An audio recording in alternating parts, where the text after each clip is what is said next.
take a look at what this reseller sold over the last couple of weeks.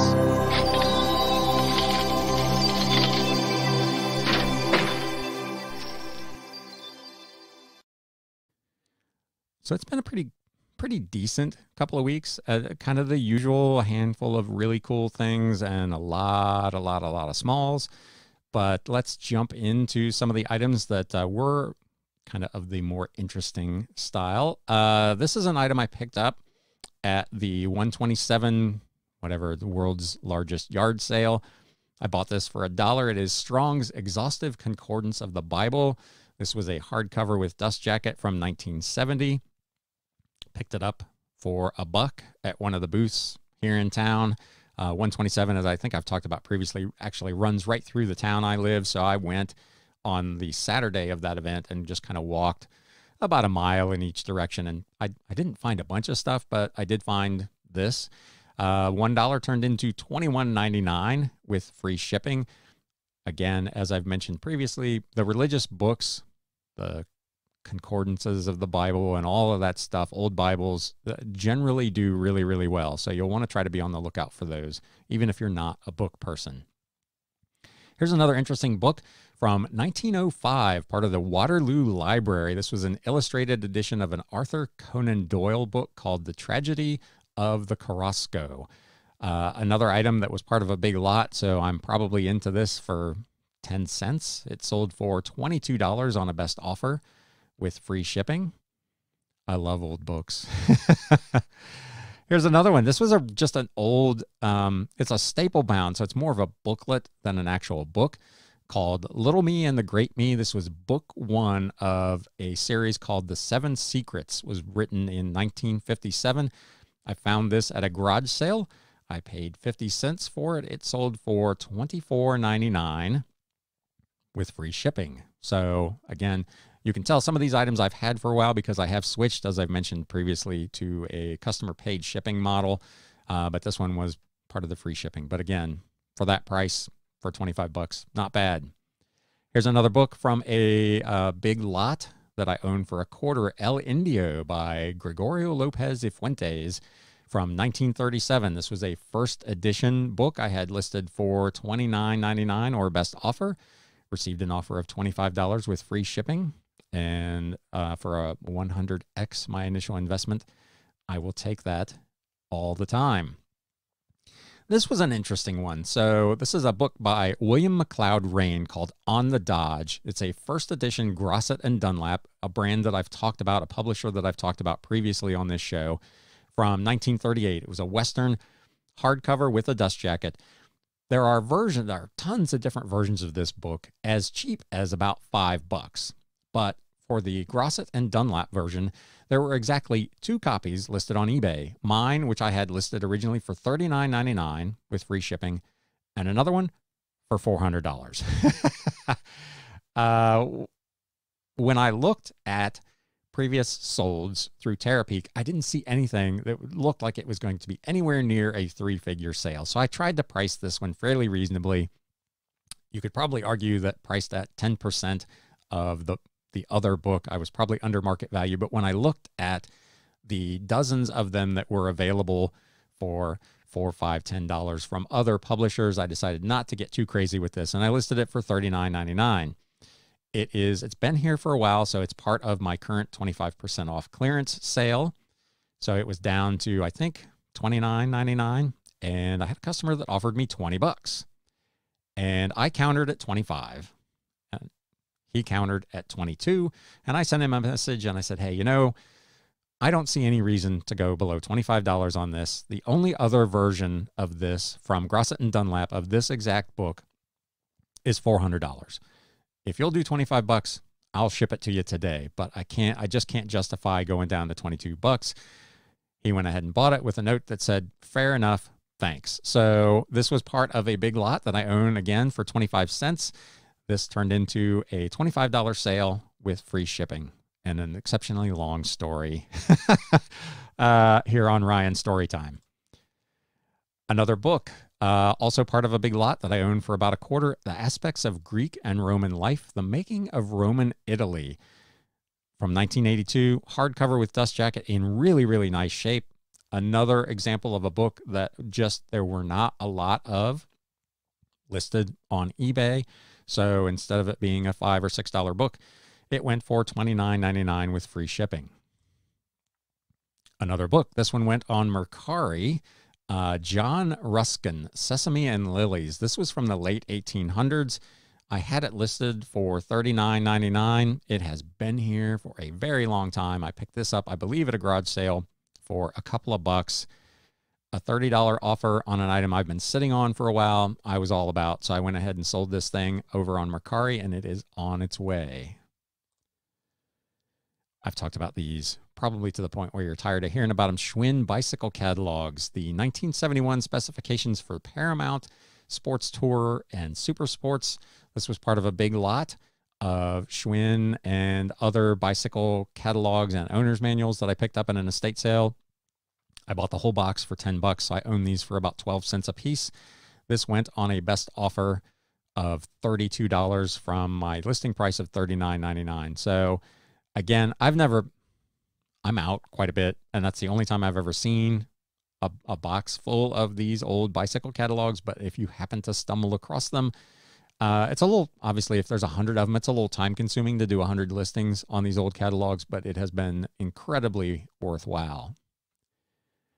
This is an interesting piece from 2009, a John Deere collection no-sew fleece throw kit blanket. I was at a garage sale, gosh, 2 months ago, and they had 4 or 5 of these. They were asking $15 a piece. I bought all of them, so I got them for $10 a piece. Sold this one. This is the first one that has sold for $39.99 plus priority mail shipping.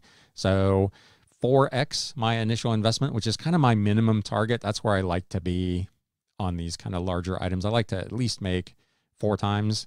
Sometimes I'll go down to double, but this was a nice sale, 40 bucks out of $10. I've still got a few of these, so they're new with tags. I don't know if this person maybe had a store because they had a lot of kind of newer craft items, but we'll take that. Another book, this was from an estate sale. I got this thing for 50 cents. An Introduction to the Keys of Enoch by J.J. Hurtak. This was a 3rd edition paperback from 1988. No idea what this was about.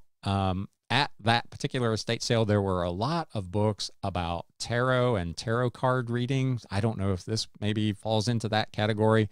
Another book that was fairly rare, not a lot of them out there. I had it listed for $49.99 or best offer. Got an offer of $40 with free shipping and sent it out the door.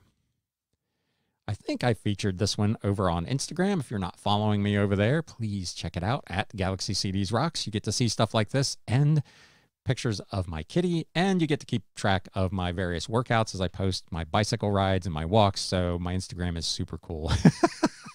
At Galaxy CDs Rocks. Anyway, this was part of the free haul of the estate sales from last weekend. So I own this for exactly $0. Threadgills, The Cookbook by Eddie Wilson. It is a second printing hardcover with dust jacket. It was essentially in like new condition from 1997. I have no idea what it is about this particular book that made it so valuable, but sold comps were in the $40 to $50 range. I had this listed for, I think, $50 on Mercari, $49.99 on eBay, and it sold for $45 on an offer. So again, I don't know that it's one you're likely to stumble across. There were only a handful listed online, but a pretty valuable book. Threadgills, The Cookbook. This is another set of books also from the estate sale. This was part of the buy, so I own these for $1 a piece. So this is a $4 set. The Works of Flavius Josephus, translated by William Whiston. It's a 4-volume set from 1980. The Flavius Josephus Works set or individual volume is fairly valuable at any time. Again, I own this for $4. These sold for $49.99 plus shipping, so that's a pretty nice sale. So kind of be on the lookout for those, again, if you're inclined to scan through the book section.